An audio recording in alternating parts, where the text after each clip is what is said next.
Are you ready?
Left.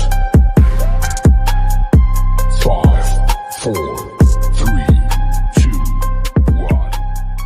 Ladies and gentlemen, may I have your attention, please? The show starts right here, right now. This is a message to all the haters out there. If you don't like what I do, but you watch everything I'm doing, you're still a fan. Put your hips with it. All my ladies, let me see you put a twist with it. You can't do it like me. I'm by myself. I do it so good. I don't need nobody else. What's happening? What's up? Got that perk fired up. What's happening? What's up? Got Patron in my cup. Rob the jewelry store and tell them make me a grill. She said, smile for me, daddy. ooh, what you looking at? I wanna see you grill. You wanna see my what? You grill. You Meet grill. me in the trail, it's going down. Meet me in the mall, it's going down. Meet me in the club, it's going down. Anywhere you meet me, guaranteed to go down. Cause I'm all white, cause I'm all white, cause I'm all white, cause I'm all white, cause I'm all white.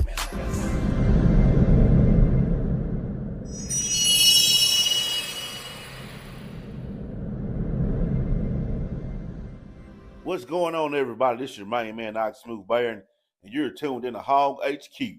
Woo! Pig Sue! Wee! Go Hogs! And just like that, we back with another episode. Episode 73, guys. Episode 73. Look, y'all know how we do it. Y'all know why we here. So, this is Hogs HQ Live, brought to you by the Hog Talk Podcast. I am your moderator for the evening. I am DP. This gentleman over here, this is Adam. Nice hat. That's why he got his head down, because he wants you to see his hat. And this gentleman here, this is Mr. Hart. All right, so we're going to go ahead and be your host for the evening. Transplant Texas, as always, we appreciate you for timing in. But as you do, let others know it's a salute. Mr. Petty, DP, and Hart. And as always, you know the hashtag. Tell a friend that we're back again with another episode. And we appreciate you guys for joining us this particular evening to discuss everything Razorbacks news. So we're going to get straight into it. We know this particular week we had the NBA draft. We did have a player that was drafted.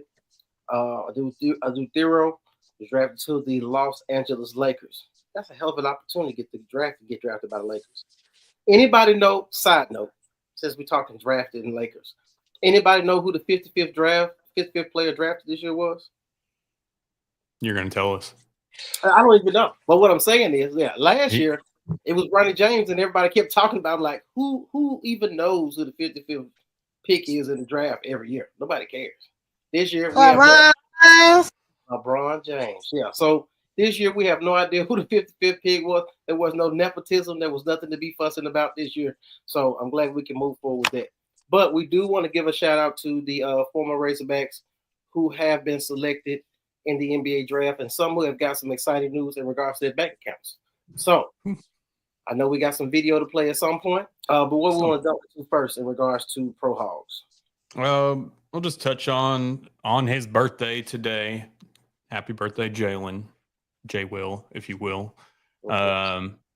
He got an extension, so he's not going anywhere just yet. 3 years, $24 million. Third year is an OKC's option, so they'll decide whether to pick it up or go the route of moving on from him after that. But he is secure for another 2 to 3 seasons in Oklahoma City. So that's I'm trying to remember what he was at. I want to say somewhere between 3 to 6 million. So now he's going up to 8 million a season. I don't know how much of it was guaranteed. I didn't look, and apparently a lot of people were more shocked at the unknown that Marcus Monk was his agent.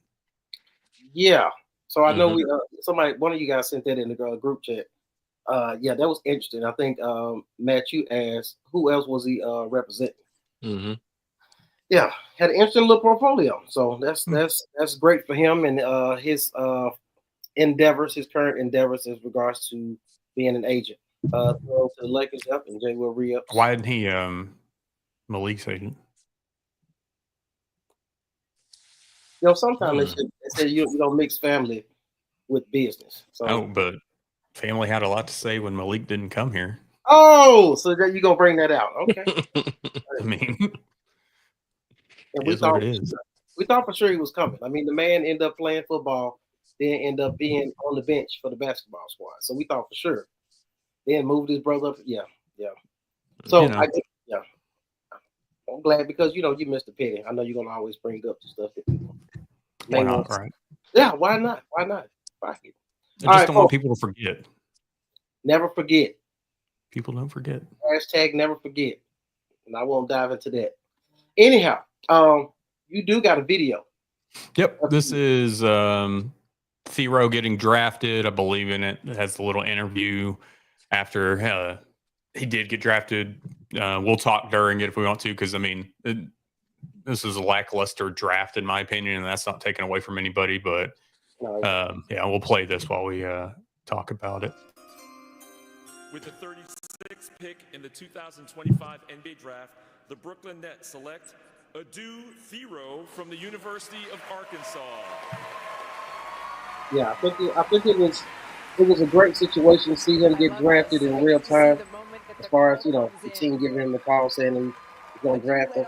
Now I don't know what type of gum this young man was chewing, but it had to be delicious. He was chewing the shit out of that. But yeah, it was great to see the family, great family affair situation. His sister was the first one to dunk in the state of Pennsylvania. Played at Oklahoma City University and was drafted by the Washington Mystics. So a lot of experience here. Either later that night or the next day or something of him going and kissing the rim. The first female player to dunk in Pennsylvania. Yeah, there you go. There's your. He says he's modeled his game after Derrick Rose. Apparently, these Matt, you've added Twitch, and these comments are going to get out of hand. A lot of people on Twitch are looking like, who these comments? But I haven't seen that icon before I figured it was Twitch. Well, the one thing about Adou Thiero is he plays hard, man. He's got a. I'm surprised Jay Billis had anything positive to say. I mean, Jay Billis was with Arkansas. He knows Kentucky. He was looking a little thin. Like he's lost the weight muscle. Possibly. I mean, we don't get the injuries still out. I'm sure he's in recovery and rehab mode. Really physical defender. He was the only Southeastern Conference player to average over 15 points, just under 6 rebounds, and over 1.5 steals. A little bit of a limited shooter, only 29% on jump shots, but in transition, defensively on the glass, he's a very capable player. Malika, the Lakers really wanted this guy. They woke up today with the 55th pick. First, they make a deal with the Bulls to get to 45. I think they said when Cal started recruiting him in like 9th grade or something, he was 5'9". In basketball, was winning a state championship with his high school. I have a feeling that this may be up there. They say he may be the best dunker in the draft too. So I can't wait to see the alley-oops between him and Luka, him and Bron. Hell, I mean, here we can be, you know, obviously real, transparent, whatever, but you know, going at 36, you know, he's in that range that he's going to be fighting with the G League a lot. Facts. So a lot of it's going to depend on what the Lakers do this offseason, the moves they're going to make. I mean, LeBron, I think, just picked up his 52 point something $million option. Yeah. So which, I mean, if you're in that boat, why wouldn't you? The Lakers, there's a lot of uncertainty because, you know, Miami's trying to clear out about $80 million in cap space because they're going to go make a run at Luka in 26 whenever his contract with the Lakers is done. Now, wait a minute. One thing I know about the Miami Heat, and when it comes to Pat Riley, he is a stickler for being in shape.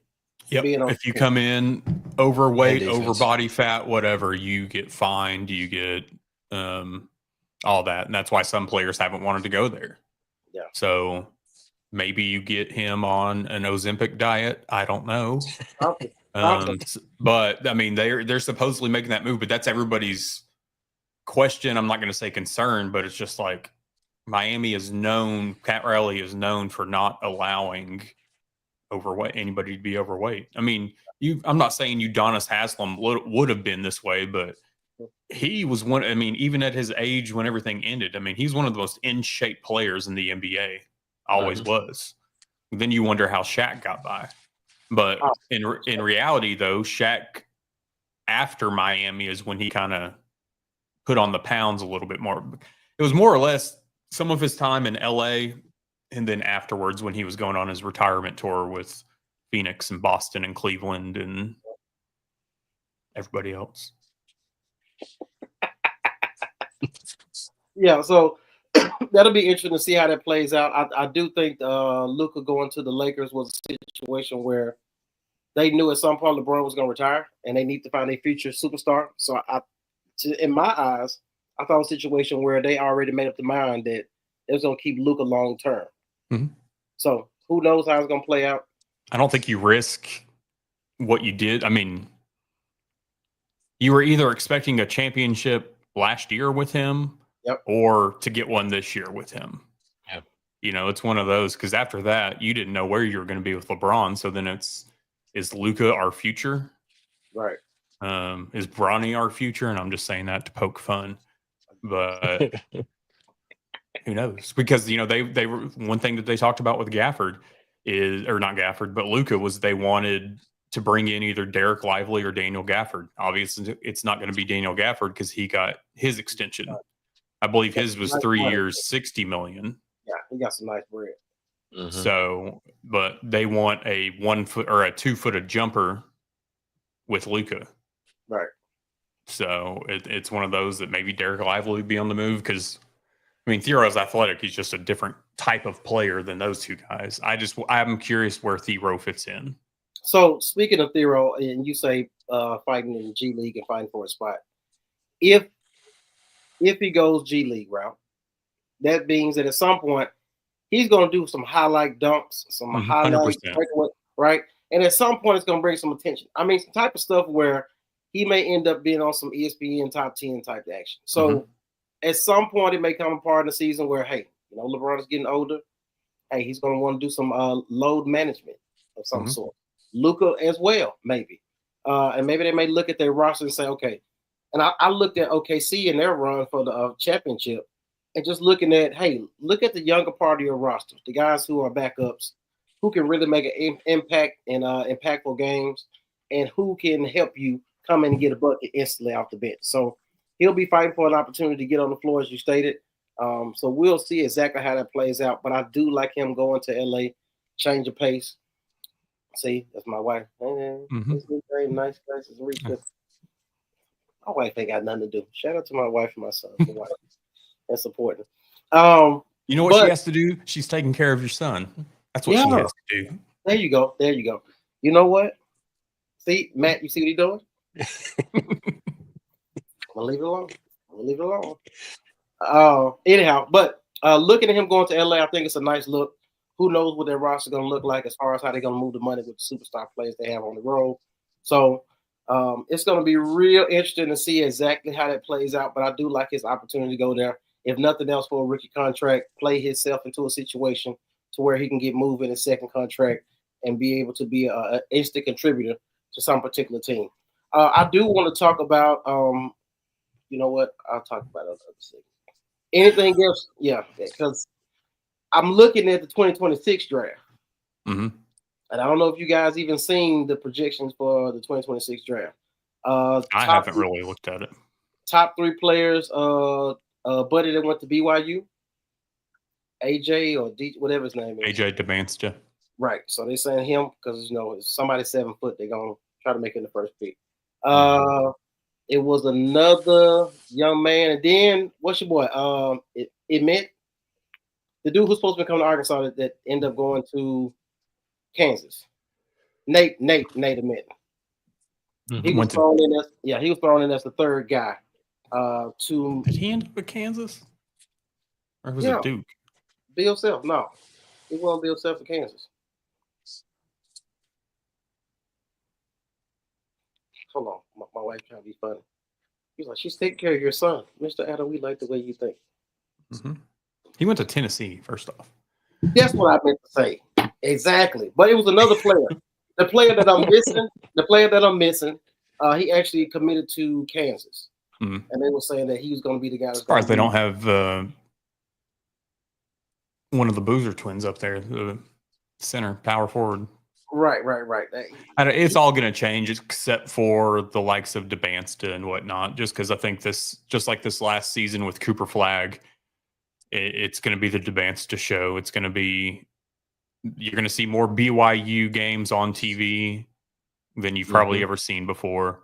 One thing I did notice with this draft too, I mean, how many players in that first round met with Cal or had talks with Cal. Looking at Arkansas, you had Lee McNeely at UConn, you had Igor Dimon at BYU, you had multiple guys that were in the conversation, at least with coming here.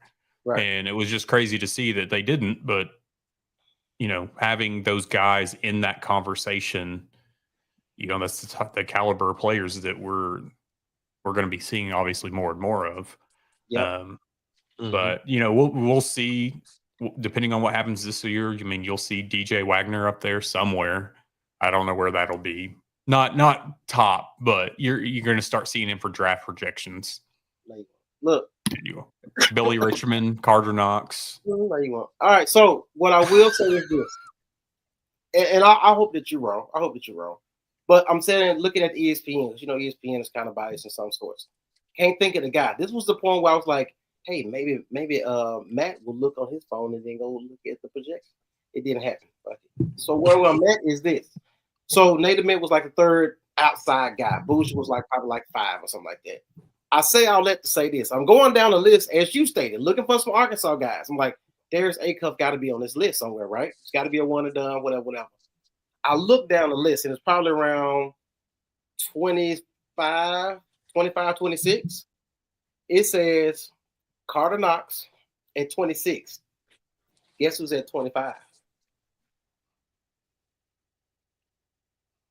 Oh, who? Who's at 25? Wait, you said 25? Yeah, they had him at 20s, I think 26. Currently, there's some dude from Serbia at 25. No. Well, ESPN. I'm on ESPN. Carter Knox is at 32. Boogie Flan's at 31. Right. I'm like, really? They're going to put these dudes right? That's, So that's going to be interesting to see what it looks like. I said, I don't know if they're trying to be petty and just use it as ammunition. I was like, what's the chances of Boogie Flan being right in front of a guy that's currently stayed at Arkansas on the roster? So I think Knox, look at you, man. We can't see that shit. Okay, there we go. Yeah, 32. 32 JT Toppin's at 37. That's kind of surprising. Coming back for all the millions that he did, he's only at 37. Now you see your boy, what's your boy name at Mr. White Suit, Louisville? Louis Pacino. Yeah. Oh. Remember the star player that was on the team and he ended up benching his ass towards the end of the game because they was gonna lose? Yeah, I can't remember his name. He was a top player in college basketball last year until he got injured towards the end of the season, and dude went undrafted. Crazy work. And I look at some of these players look at some of these players that got drafted versus some of the ones that did not get drafted. I'm talking about these were the big names. That it was funny to me. Darren Peterson is who you're thinking of. That's for Kansas. Mm-hmm. Yep. I don't know if you noticed. Well, I'm sure you did, but let me go back to this. Where did Hunter Dickinson go? That's right. He went to Michigan. Huh? He went to Michigan. I just found that funny. And then who was what did you think of the reactions of some of these players? Because I know it's been a big talk, especially with Buddy that went to the Jazz? The Rutgers player. Archie. Ace Bailey? Ace Bailey. Yeah, he was like, fuck. Mm-hmm. Like he was upset. He was upset that he got drafted. Well, he wasn't the only one. The dude that got drafted or whatever to go to Toronto. Yeah. You know, because like he was mad about that. Is it? I feel like there's multiple factors here. Obviously, I feel like there's a sense of entitlement. Yep. How much of this is NIL and these kids already making money? Uh-huh. How much of this is these travel leagues, AAU, whatnot,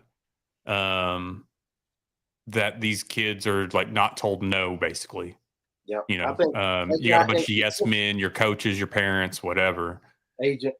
Yeah. And now it's like, you see this, like you had all these different reactions. I mean, the guy from Michigan, his last name, Danny Wolf, the 6'10" forward that can move, dribble. He's in tears.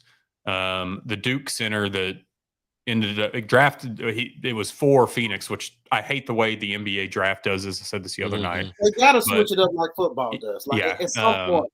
Yeah. If I was a player and like, okay, I got drafted to Phoenix, but I've got to go put on a Houston Rockets hat, like don't do that stuff to these players. It should just say via trade. The trade, yeah.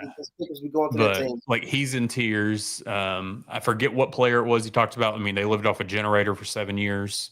He was the only one that showed like, damn, I really want to be here. I'm excited. And then you had, but here's one part of this too. So you had Ace Bailey that reacted the way he reacted. He hadn't shown up in Utah. They're trying to downplay it like it's no big deal, whatever. Flip that, you had Dylan Harper that was very, respectful. He had Ron Harper, his dad, sitting right there. So it's funny to me that your guys that you would think would be entitled, which are the former ball players' kids, they're the most respectful in a sense. Like they know that this is a business, right? And quite frankly, a lot of them too, like they're kids that are going through travel ball coming up. Carlos Boozer's sons to be, an example. Dylan Harper with Ron Harper, all these guys that are in there. Rajon Rondo's son's coming up. Brandon Roy's son just committed to Washington. So like all these guys are coming up, and the ones that you would think that they would be egomaniacs, whatever, they're the ones that are just out there working. Right. They're the ones that it's like their dads are putting them in the best position and not letting them be that way. Because we've seen what happens when, with whether it's Sugar Sanders, whether it's Michael Jordan's kids, whether it's whatever, you're seeing a different type of mentality coming from these younger basketball players. VJ Edgecombe, yeah, that's right. Yeah, he was the one that he was one that almost came to Arkansas, ended up going to Baylor, and he balled out for Baylor. I came back. So, we'll get to that. I don't know. It's just one of those that there was a lot of guys trying to pull an Eli Manning when you're not him. You don't have the cash. So, all right, boom. Moving on from Pro Hogs, let's get into the rest of the sports. I did see a comment in regards to baseball and portal information, so we can definitely tap into it at some point. I do know that we were able to get the Fear the Man 86. Thank you for tapping in with us on Twitch. Y'all gotta let us know about the Twitch. So some reason Mr. Hart decided to add his Twitch, and I'm glad he did. I'm glad he did because it looked like I didn't even know you had a Twitch. But we're looking at a lot of these comments with this new icon looking like, what the hell is that? But it's Twitch. So thank you guys for watching on Twitch. Please hit the like button. Thank you guys for tapping in this evening. But let's go ahead and get to the rest of your sports. I know the GM staff, the conversation was set up where the GM actually spoke to the media this week, said, hey, this is like the second time I even came to the meeting room. I had to go find it. I didn't know where it was at. We do have a video to show in regards to how that conversation went. It was very interesting looking at some of the comments post-presser in regards to how some of the fans reacted and responded. I got something to say about that at some particular point. We can roll that film whenever you are ready.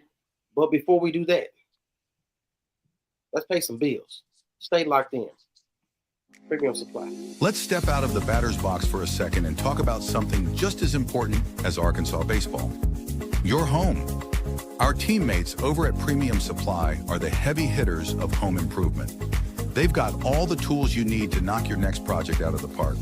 Siding, soffit, columns, windows, doors, vents, decking, the whole lineup. Whether you're building from the ground up or just doing some infield maintenance, Premium Supply is your go-to utility player. With locations in Conway, North Little Rock, Russellville, and Jonesboro, there's always a Premium Supply nearby ready to step up to the plate. So if you're looking for big league products with all-star customer service, take a swing at www.premiumsupplyllc.com. Use promo code HOGHQ for a 5% discount on your next purchase. Premium Supply, where we treat each of our customers like one of the family. Guys, remember, if you ever check in with Premium Supply, call for a quote or to do a job for you, mention Hog HQ at your purchase and make sure to get your discount. Please make sure to mention Hog HQ to get your discount. If you got any home improvement needs, trying to get the deck done for the summer, have that backyard ready for the family to come over, please reach out to Premium Supply and see what they can do for you. They treat every customer like family. I do want to say this, though, thinking about weathering outside. You know, I told y'all a while back in Georgia, we had a small earthquake. Correct. Right? Then it was like it rained for like 2 weeks straight, like the interstate flooded or something. I didn't tell y'all that it was a meteorite that fell last week.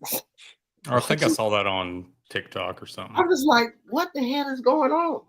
Elon Musk playing with the remote control? I don't know what's going on. They playing with this weather, and it's hella hot.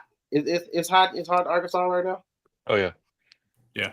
I mean, it's the last. You know, we had that run of rain and storms and whatnot, and then like for the last week plus, it's been in the 90s in Fort Smith at least, and then the last couple of days, we've had some night showers, little pop-up storms, but it looks like it wants to do that again. But I'm ready for the fall.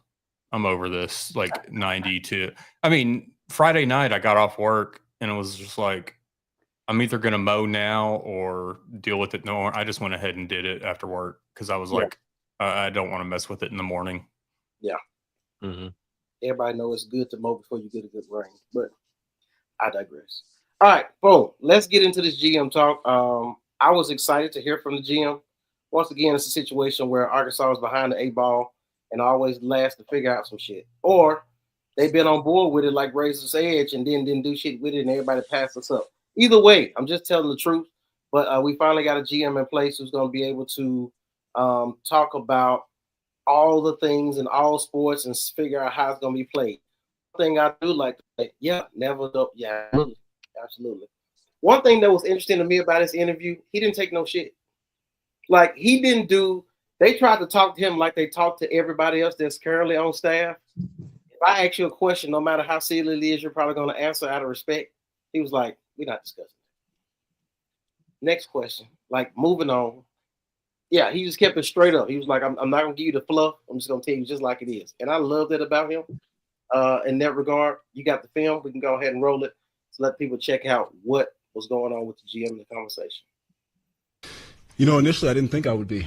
You know, I thought initially coming from the pros, getting into the college landscape, this climate of things was a bit different for me. Working in the pros with the Celtics for the last 12 years, it's all I knew, right? And so I think coming down here and being a part of this, as soon as I got down here, started talking to people, it made it abundantly clear that it was a challenge that I wanted to take on. It was a challenge that I wanted to be a part of.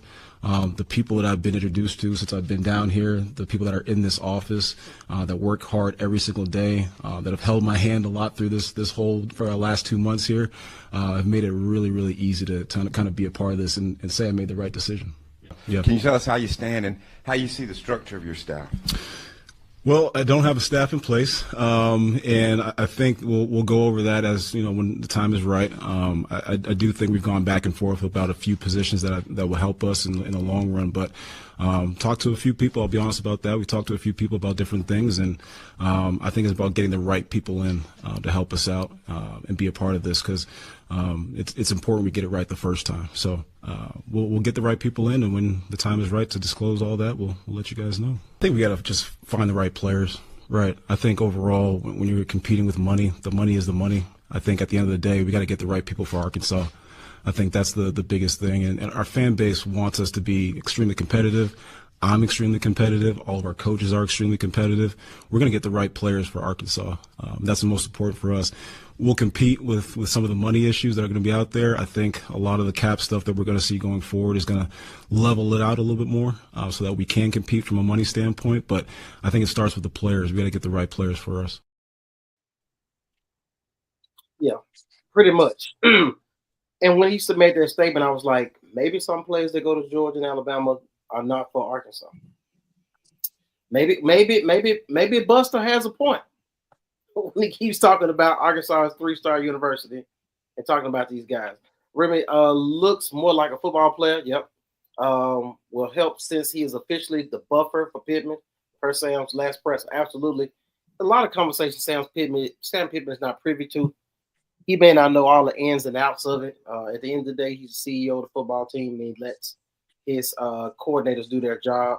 So this will be a situation where he can come in there and say, hey, we can do this, we can't do this, and then we'll just move forward. That way Pittman won't get stuck in there and bad mouth or be looking silly because he's not aware of all information that is made privy to him. Hart, any questions, any statements in regards to the interview that was had by the GM, talk about revenue sharing, and how you think they can impact Arkansas going forward? Well, I think it's going to help, but it's going to help everybody because everybody's going to get the same amount of revenue sharing to, distribute. So, what I think what caught me off guard was the salary cap part because even if they cap it, we all know there's going to be handshake deals and money under the table still happening. So it's basically giving it an official amount that they're going to give people, but they're going to give them more under the table. So you're still going to have the backroom deals and stuff going on regardless, but you're going to have a little more transparency with where most of the money is going. And Adam was saying earlier before show bring up, about how they're going to allocate it and everything, but the salary cap thing is going to be an interesting deal because we all know that's not going to be all they're going to get paid. Right. My question to you is, do you think Arkansas still has a chance, a fight in this revenue sharing? And this is what's interesting to me before you answer that, sorry. Mm-hmm. But before, when the NIL first came out, people had their own thoughts about it. And then at some point they said, wait a minute, we got all this old money in Northwest Arkansas. We got Walmart, we got Tyson and JB Hunt. We should be able to get all the players. All of a sudden, people forgot that it even exists or learned that those entities don't even deal with Arkansas in regards to sports. Mm-hmm. So your thoughts on that and how that looks going forward? Well, I mean, like you got the Walton kids who, if I recall, went to Colorado or Colorado State, so they don't really have a lot of ties to Arkansas other than living here. Right. But you got the Hunts and Tysons in them, and they've helped a lot in a lot of different areas in sports. But it's like we've talked about before, just having them come in for recruiting, having them do coaches buyouts and salaries, and then you need upgrades to your facilities and whatnot, and you just keep coming back to the same people. So now that they're going to start using the school's money to help pay the students, that'll help some for JB Hunt and them, but we only have a few people, and it got to the point where they had to start going to the edge, and now they started doing the raffle because they're trying to generate more revenue because they were tired of getting it from the same people because the edge wasn't working like they thought, so they had to go to the raffle, which it's a little bit better of an idea because at least you get somewhat of a return on your investment if you put in on it. Yeah. To add on to that, Transplant Tech said nearly everyone will have the same level of revenue sharing, but the U of A is digging in the seat cushions, firing staff cutbacks, 3% concession fee, the raffle. Will they find enough change? That is the question. That is the question. And asking the people who actually support you and fill up your seats is not the solution to get where you need to go. So at some point they got to figure it out. Adam, your take on that? I know you had some thoughts about revenue sharing and how this is going to look. Let's see where to start. So the rumor going around right now, I don't know if I necessarily call it a rumor. The football team is going to be around 16.5 million of the 20.5 million. Now, this is something that they can change that on a year-to-year basis. Okay. So next year they could look at it and be like, hey, this sport needs a little bit more. This sport needs a little bit less. Like they'll be able to change it year in, year out.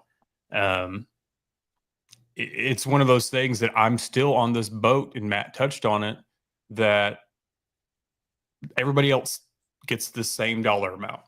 Okay. It wasn't some, when all this started getting brought up, Coach Pittman and Hunter Yurachek were both just like waiting for this to happen, waiting for this 20 million, making it sound like it would be this extra money coming in. Right. And the reality is it's not everybody else is getting this. It's not just you. You didn't just go find $20 million laying around. Right. Everybody gets this. And, so we'll start seeing July 1st. All deals will have to be, reviewed by this third party, have to be approved or denied. We don't know what they're going to be approving, denying, what the fine print of everything basically means.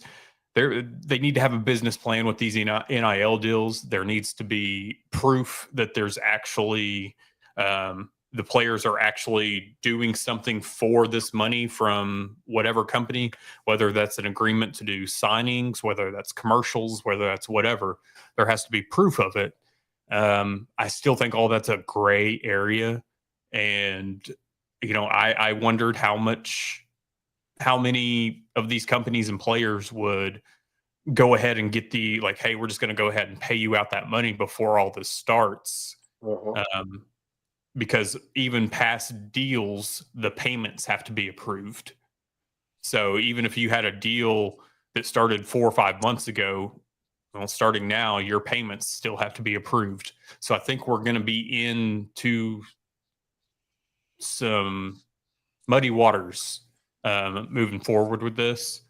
Maybe there won't be any, but kind of like Matt said too, there's still going to be handshake deals. There's, there are ways around this stuff.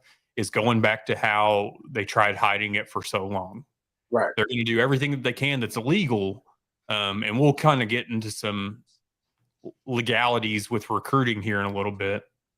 But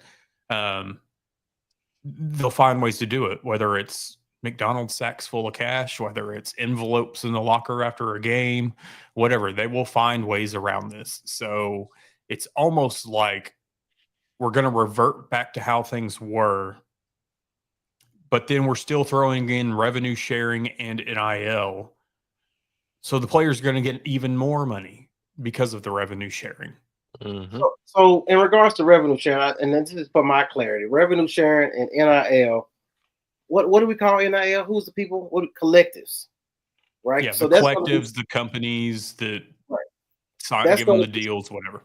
That's separate from revenue sharing. Revenue sharing solely comes from ticket sales, media, concessions, all of that. So that is what the athletic department generates in revenue. Do you know that Texas Tech has combined both?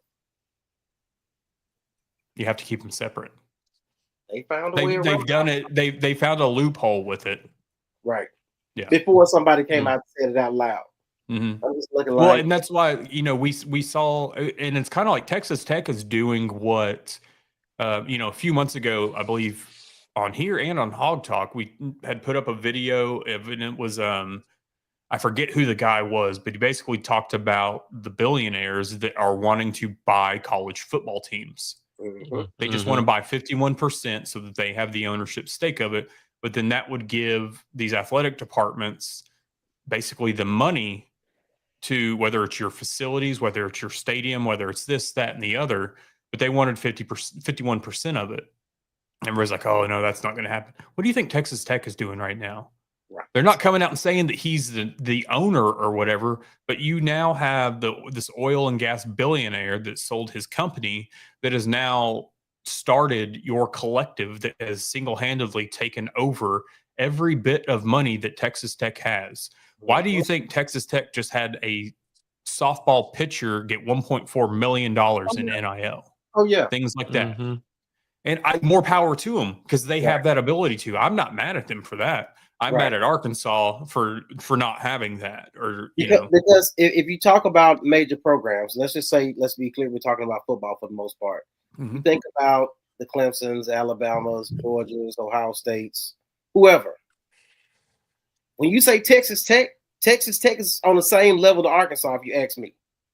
So I'm just trying to figure out, we're not in that conversation with the guys who have been winning and contending for championships and conference championships in the Georgias and the Ohio States, etc. But Texas Tech, how are we not? Even when we played them in the bowl game recently, we feel like, oh, we're evenly matched. Despite the people who have left and hit the portal, like this is a level playing ground. How they're figuring it out and we can't figure it out, I have no idea what's going on. But at the end of the day, we still getting left behind. Until we make I think some of it too, which we've talked about, and we won't name names or anything. But a lot of our alumni from the University of Arkansas, they're the likes of SMU country, donating to them. So, I think it's one of those that you'll see more money when a regime change happens. And I know that's a broken record and that's whatever. That's the easy answer, whatever the case may be. But it's like nothing else has changed. So if you don't change it at the top, what else is going to fix it? Right. It's going to continue to be the same. Yeah. Continue to be mediocre. Any more thoughts in regards to revenue sharing, NIL, how this is going to look going forward? Or we just going to play the sit and wait game? It's one of the, I think it's a sit and wait game. I'm more curious from kind of the legal standpoint of things because I feel like there's going to be lawsuits that come out of this. But we'll see what happens. At the same time, like I know Zach and Ruskin, they had an issue with Remy Cofield's presser afterwards. Right. I didn't listen to their input. I just they said he bombed it or he tanked it or whatever. And kind of like you said, I think people were a bit put off at how real he was. Yep. And it was like, I'm not here to sugarcoat things. I'm not here to make you feel better. I'm letting you know how things are. And then I go back to the Razorback raffle getting brought up. I'm just saying this. I think that some of the Razorback raffle money is going to be given to his staff. And I don't know that for certain, but since the Razorback Foundation has control of it, it's not for NIL. We've already established that. I think it's going to go towards salaries. And sometimes you got to hash those things out on paper to make it real. So that's probably why they haven't established a staff right now, because then you got to look at salary. So I understand how that works as well. The one thing about that, when people had some comments to say about the presser, how can you have let me state this properly. The fact that some people were upset or had something to say in regards to the presser, not because he was so real. This is a position that you've never seen. So you have no idea what the ins and outs look like. It's almost like if a head coach came in of a sport and he told you he don't have a staff. I can understand that. You've seen head coaches come in, have pressers. You understand what it pretty much looks like. You've never seen a general manager being put in place at University of Arkansas. It's the first time it's happened in history. So this whole outlook of how this is going to be ran is going to be a slightly different. And besides that, the man just came from a professional team that is that's in the historic books in regards to legacy, winning tradition. They just recently won a championship. So this dude is about business. He ain't about trying to be your little friend and come to your house and have tea and crumpets and shit. So at this point, he's on a different level, and I'm glad he was able to speak straight and not let the people that interviewed him ask him silly ass questions as they tend to do. So I'm excited to see what it brings. I'm excited to see the type of impact that it does bring. And at some point, I think some things that we don't know about or been questioning will come to light in regards to 100-year check, Sam Pittman, et cetera, et cetera, et cetera. We gonna roll in the football and get to his recruiting woes. Yeah, I mean, so we can keep on this same boat with the next video, or we can go into like Taylor Green and the players. Yeah, I want to see that. Okay. Give me the video. So you want to go? Yeah. All right. So if we want to continue on the same, because this is recruiting woes and whatnot, I'm going to load it up here. So I'll just put it in here so we can talk as it's going. The adults that put that in front of the kid. Let me stop. If you were a good coach. So this, we showed this on Hog Talk. Go boom, boom. The adults that put that in front of the kid. And this is essentially this podcast. The guys are coaches down in Texas, or I know one of them is. The other one I wasn't sure. Anyway, so this has to do with Arkansas and Sam Pittman and their recruiting. And backstory is essentially Arkansas offered or did. I haven't figured out the player yet. It's probably something that's easier to figure out than not, but he's in the state of Texas, apparently in a border city. They had him move from Arkansas or from Texas to Arkansas, or they offered it at least, because they're afraid of him decommitting, them losing the commitment, and him going somewhere else. And so they offered to pay him. Now, granted, this is all just a story at this point. But it's a pretty damning story if, there is proof of all this. But moved the kid from Texas to Arkansas, $100,000 in an apartment so that he could get his NIL money when he signs his financial agreement. Gotcha. Because you can get that in your senior year of high school when you sign your financial in the state of Arkansas if you're an in-state player.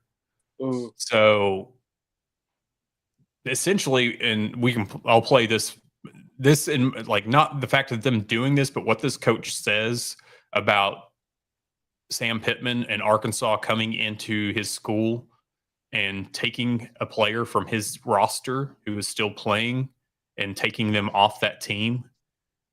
That's going to hurt you to be able to walk into future schools that aren't in the state of Arkansas. Because this story is going to get, why would a coach want you to come see his kids when you're going to try to like lure those kids into the state of Arkansas to where they don't play for that high school team anymore? Coaches aren't going to want you. Huh? Before you wrote it, I do want to come back after this clip and talk about, how you can get money your senior year if you're an in-state player. But go ahead. Well, transplanted Texan. He already knows. He already knows. Here we go. So, if y'all need me to stop it, have points or thoughts at any point, just holler and I'll stop it. If you were a good coach and if you knew that y'all were going to hold on to this commitment, you would just up his NIL for when he gets there. Correct. But we didn't do that. What we did was, let's throw some money at him now so he feels guilty about decommitting. We buy his commitment early. And because he's in a state currently where we can't do that, we got to move him. So we're going to get him movers. We're going to get him an apartment. We're going to get him closer to us so we can keep a closer eye on us. Mind you, and I say we, I'm not privy to this. I just know it's been going on. I know that money that is going to enter their bank account when he moves to his new town, that's not the first money you've given him. Mind you, we know that people have been finding way around the rules during this NIL recruitment for a while, but all of a sudden you got insecure in your ability to hold commitments hard and fast. So you're going to try and even more circumvent the system of what is currently in place here in the state of Texas so you can buy that commitment and morally guilt that kid into staying with you.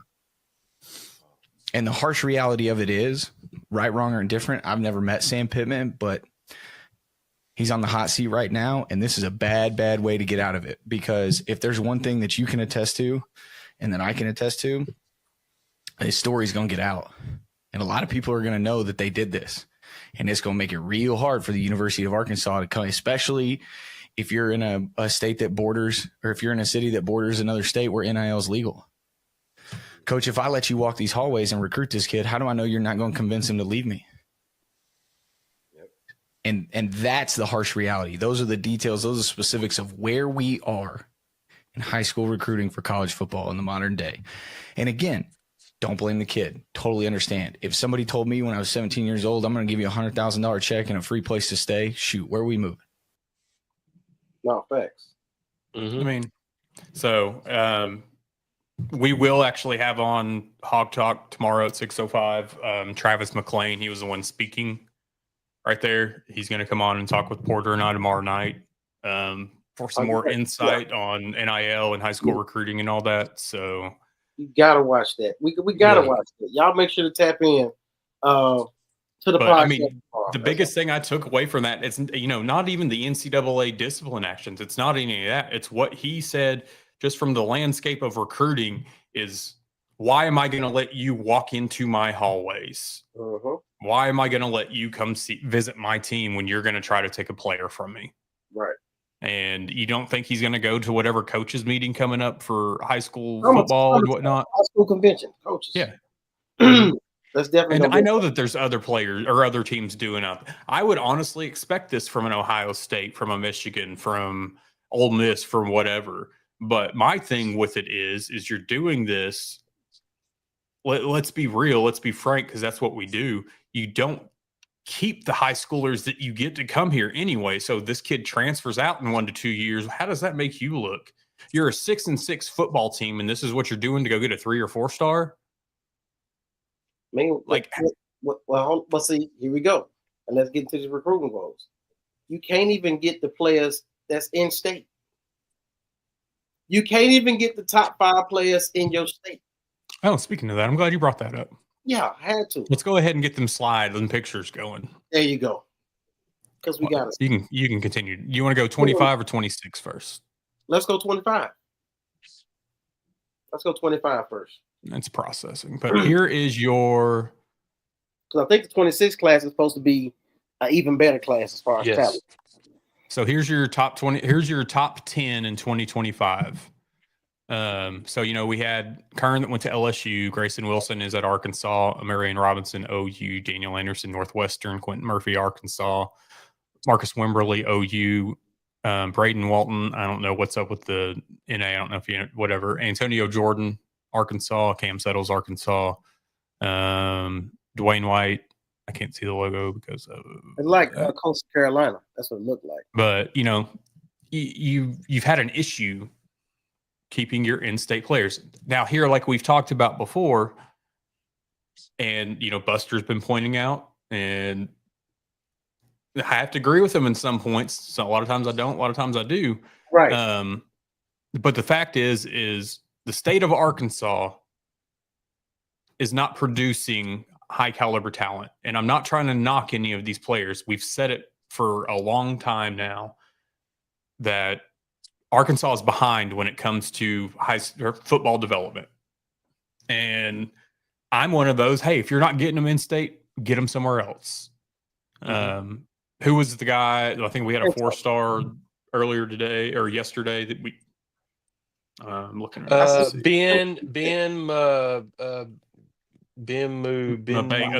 4-star offensive tackle 2026.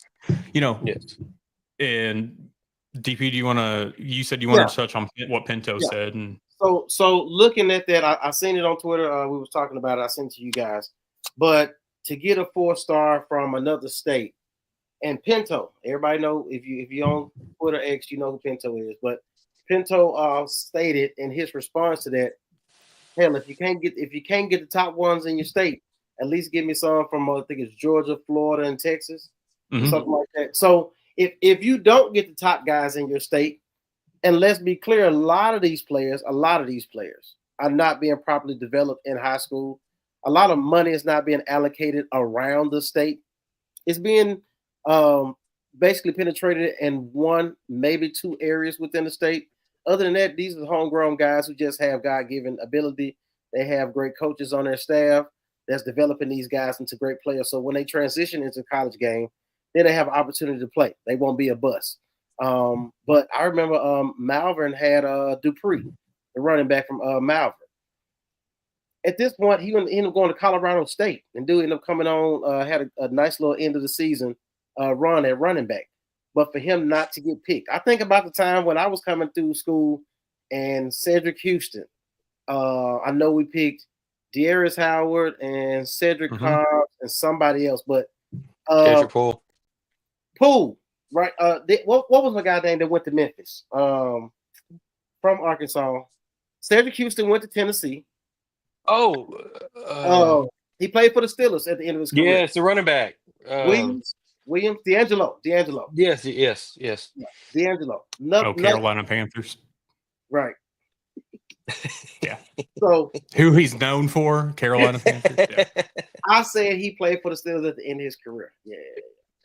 Now it'd be interesting when somebody gets good. He'd be like, "Oh, he played for the Ravens." I was like, "It was on the back end. Nobody cares." But anyway, but I just look at some of the players Definitely that was a wide receiver. Yeah, some of the players who come from the state who have decided to go elsewhere and made a name for themselves and actually excelled at the next level beyond college in the pros. And all of a sudden, we want to claim them after they left. So I get it. You know, everybody's still mad at Malik and Marcus for their situation. He was a Kentucky guy at the end of the day. Go ahead. No, it was Greenwood's quarterback, Kane Archer, that he did travel football and camps and whatnot up in Kansas City. And he basically it was kind of that same. I mean, there's more talent up there. There's more eyes on him. There's better coaches. It's one of those that he got to, meet Patrick Mahomes in the mix, which is a lot to these kids. So, he went to where there was a lot more competition, which a lot of these kids do. I mean, it's just one of those things. You can only do so much here in the state of Arkansas.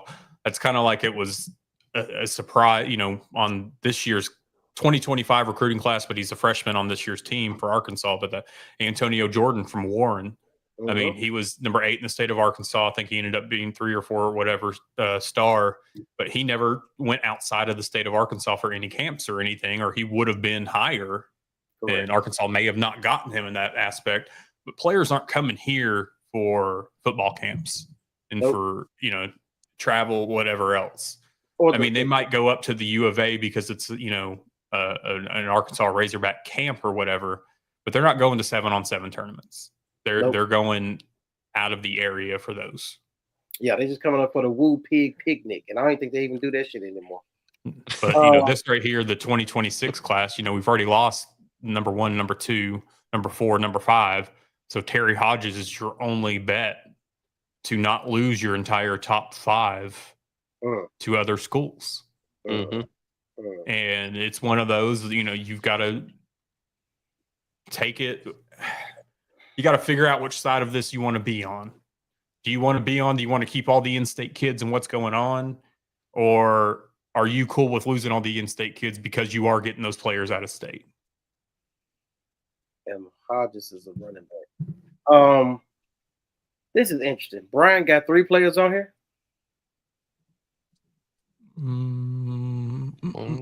You've got Cherry Valley, Arkansas, Bauxite, Mark Tree, Bryant, Little Rock Central, Bentonville, Bryant, yeah.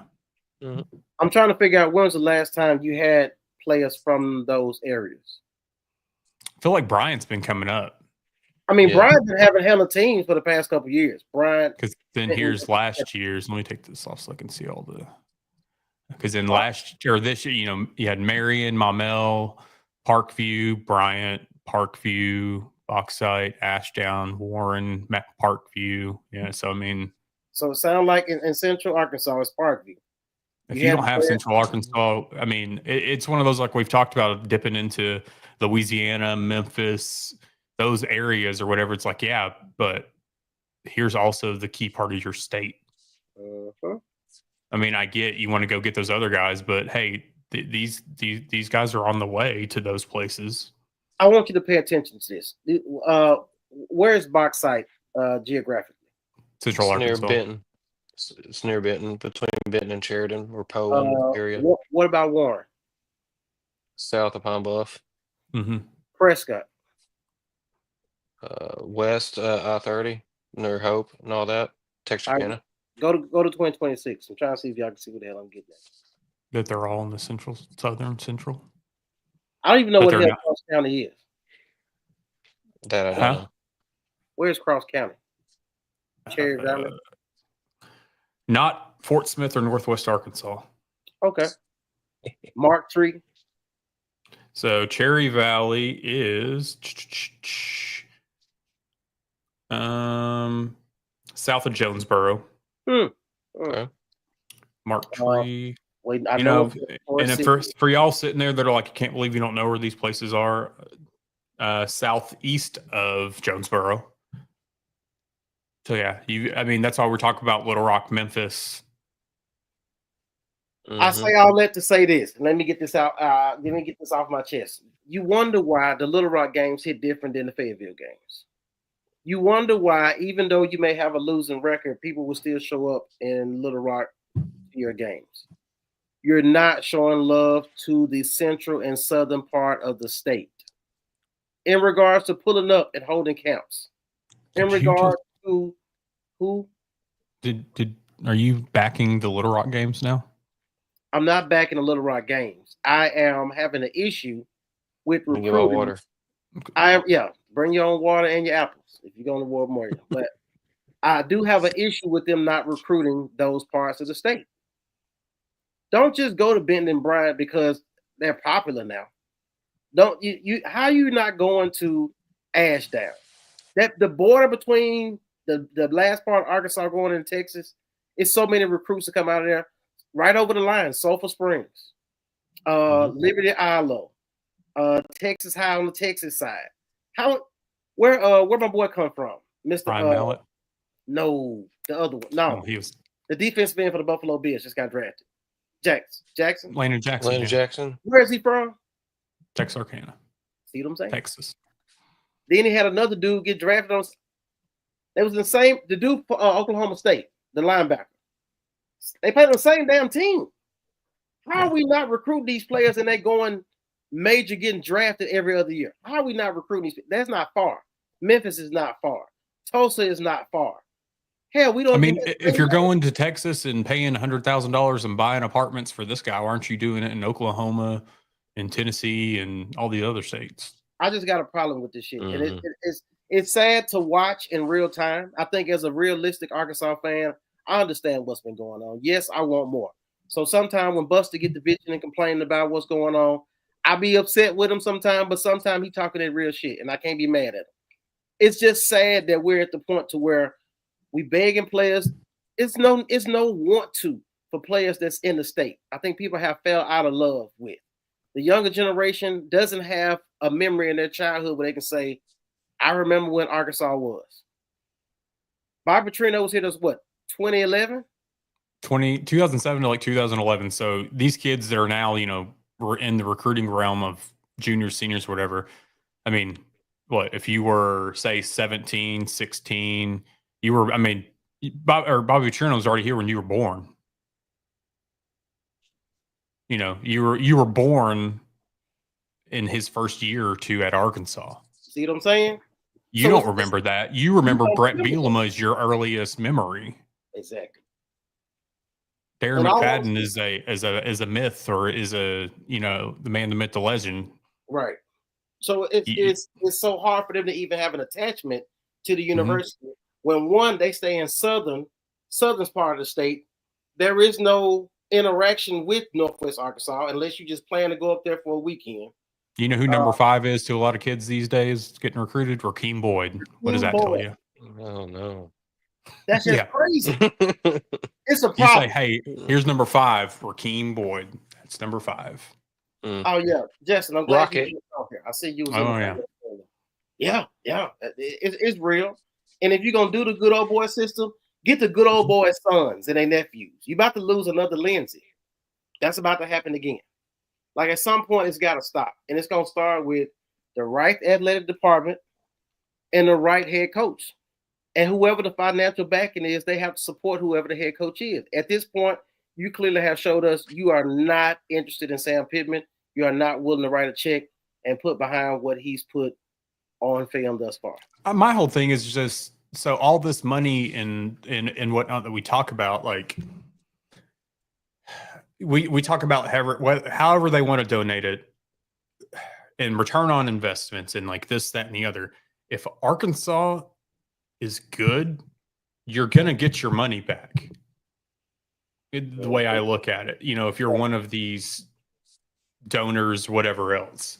So if you've got the money, and I get you don't want to give the money to a coach or a program that you don't believe in or whatever, and it's like, buy them out, then get them out of there.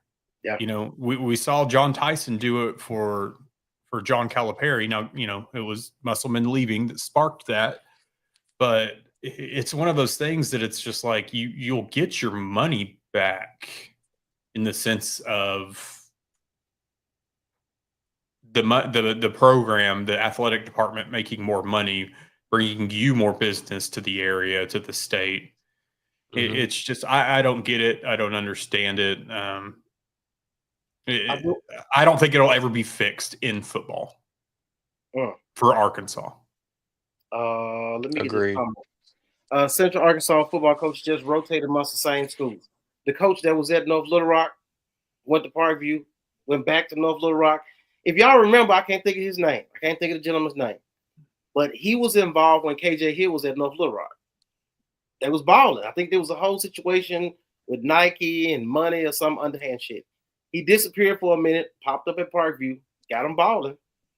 Then went back to North Little Rock. I'm looking like this is exactly what Transparent Texas is talking about.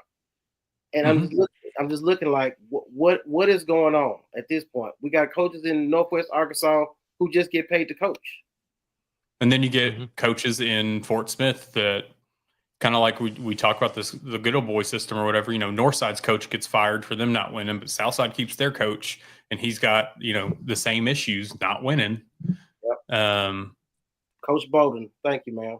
And it's one of those that I don't understand here. I don't like the athletic director here. I've been vocal about that in Fort Smith. So it's one of those things that Fort Smith athletics, especially football, are so far behind now, and they shouldn't be. Mind you, that there's been a lot of players that came out of Fort Smith, that played for Arkansas in the years past. And I don't get it. But high school as a whole, high school football in Arkansas is not where it should be or where it could be. A potential 4-star in the state of Arkansas. If you go to Louisiana, southern Louisiana, you go to Texas near Houston, East Texas, you can get a 3-star from down there. Mm-hmm. And that's a different level of competition they play on a home schedule. The money that's invested in the coaching, the facilities, you can go get a 3-star from one of them states that will out-talent a 4-star in the state of Arkansas. Well, just like when Petrino came back to Arkansas, one of the first things he did was get that 3-star quarterback commitment out of South Carolina. 6'6" kid. And everybody was just kind of like, oh, well, there goes Kane Archer's chance. There, and all that talk. But a 3-star in South Carolina is not a 3-star in Arkansas. Nope. So it's one of those that you can just look at it and say, well, it's 2 3-stars. No, there's a bit of a difference. There's a bit of an edge when you go outside of the state of Arkansas. Yeah. Now, let me ask you a question, because I understand at some point we ran and raving and just venting. What is the solution to the problem, to better development within high schools in the state of Arkansas, developing more top-tier talent? What does that look like? Like, how do we get to a place to where we can elevate the level of competition in the players that come out of the state? I think school choice has to stop to an extent in Arkansas. Like, I get the whole transferring thing when it's the right situation, but we're kind of getting into this mix like it is in college sports. And I know that they've now stopped it. Like, you're going to have to sit a year in certain aspects in high school and whatnot. But there was too much of it going on. And you see all these kids jump into this school next year, jump into this school next year. Like, stuff like that needs to stop. These kids are not developing with their teammates for years. You don't have systems like you do in Greenwood and other places that these kids play together from elementary up to high school.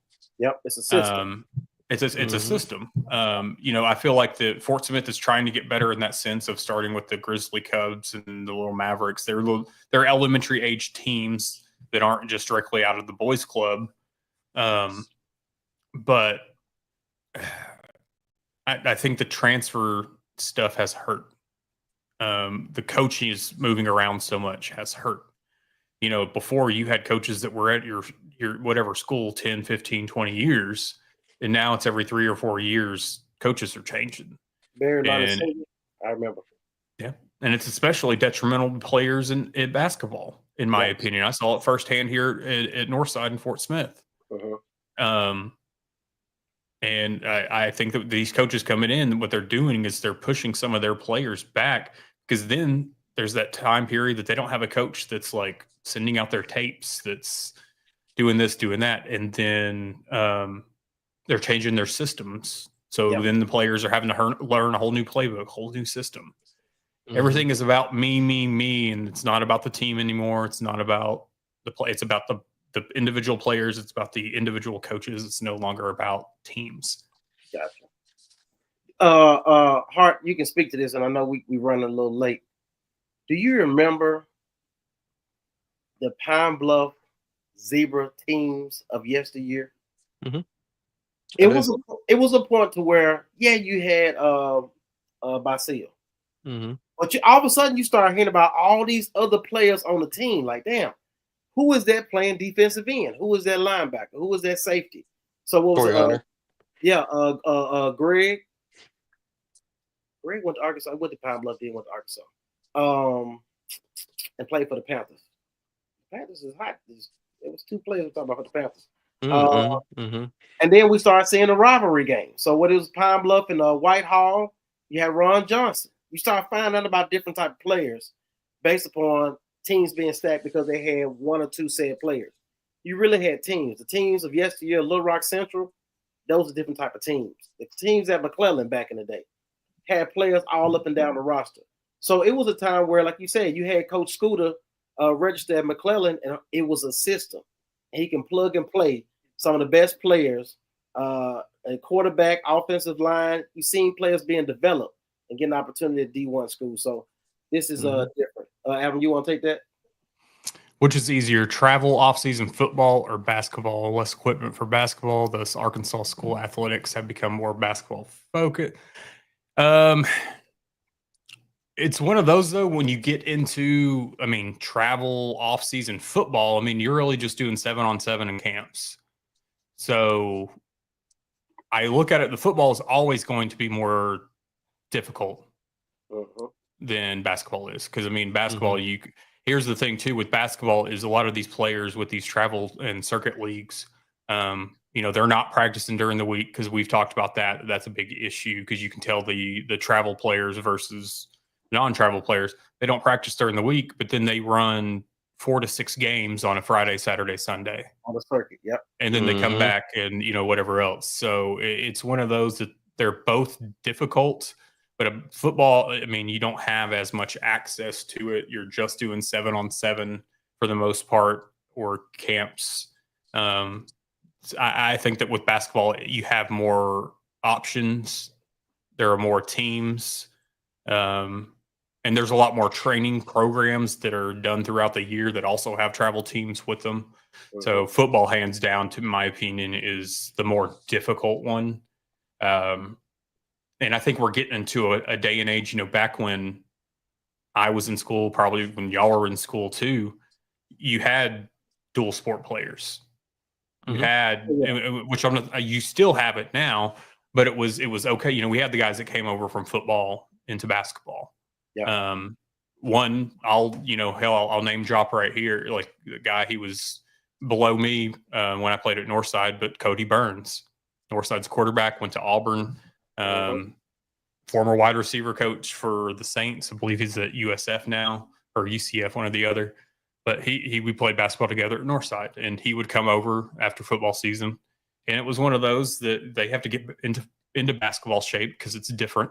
Different. I don't think you see that as much anymore. I think you have coaches that want you to decide you're either playing this or you're playing this. I mean, we had guys that were playing football, basketball, baseball, or some were running track or whatever. And now it's just kind of frowned upon because the coaches are afraid of you getting hurt in the other sport. Yep. You know, we still see it with track and football, or more so than others, but they're really making you choose these days. And I'm not saying there's anything wrong with that. It's just, I feel like they're doing it for all the wrong reasons. Do Arkansas high schools seem loyal to the Razorbacks when it comes to team camps? Hell no. Do they feel obligated to not go to out-of-state camps? I think a lot of it's just opportunity, maybe, and how easy it is for them to get to places. I think money comes down to a lot of it. Are your parents paying? Is the school or the boosters going to pay it? Say discount. I mean, you got to look at your possibly not having to put up in, which I know a lot of those camps you get to stay like on campus or in dorms or whatever else here and there. But it's I think a lot of it you have to look at just the money aspect. And I'm sorry to interrupt you, sir. I'm trying to figure out if we play at War Memorial and we use money, but we can't host recruits because it's not considered a home site. How are you not holding camps at War Memorial for the Central and South Arkansas? Got you thinking. I'm just saying. But when you do these camps, though, does it have to be on your campus? It don't have to be. They do it. How do they do 7-on-7 camps around the country? It's not. But the schools aren't doing them. Exactly. It's an organization. But I'm saying, how is there not a situation to where you can host a camp at a neutral site? Well, I mean, the only thing I would think of is that's NCAA regulations. You mean to tell me we follow NCAA and we just got to talking about envelope handshakes and McDonald's? But the 7-on-7 in those type of camps like that, a Manning camp, because like with Kane, I know he's been to a Manning camp before too. That's and what Taylor Green is at right now is a Manning. Like these are things that they're not a school hosted. Okay, event. Gotcha.